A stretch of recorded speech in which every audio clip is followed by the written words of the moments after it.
sometimes when you don't have testing lamp or electric circuit tester, just simply get a bulb. Get a bulb with a holder, with a lamp holder, and put it there. You can get this kind of bulb, can be one of the bulb you use on the tail light, the headlight, sometimes even the inner light. So just get wires here. So with this, you should be able to test the circuit. Like in this case now, I put it there and use it to touch here.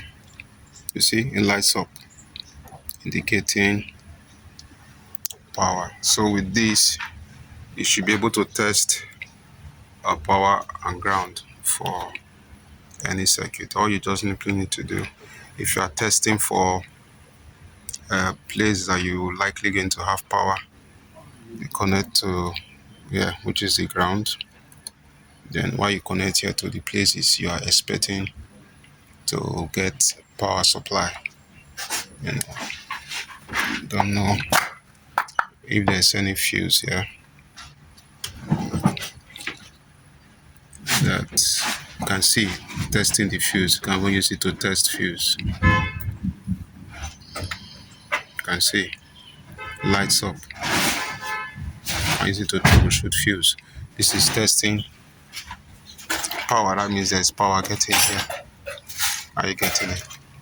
So if you want to test for ground, you will not connect it to the positive and you put it in any place that will lead to ground, and when it lights up, it shows that it is ground. You can see this will not light up because of the paint that is causing a bit. If you can get a place that is a ground, outside this ground, let's see. So if you can get a ground, it will light up. So this is positive. Once you can get a ground, it will light up. Let's see.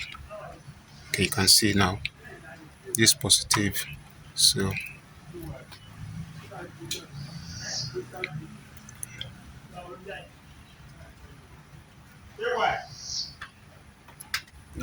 it did light up now. You can see it lights up. So you have test ground. So with this, if you don't have your testing lamp, you can use this. If you have those fancy ones that have the probe, you can use this as a makeshift.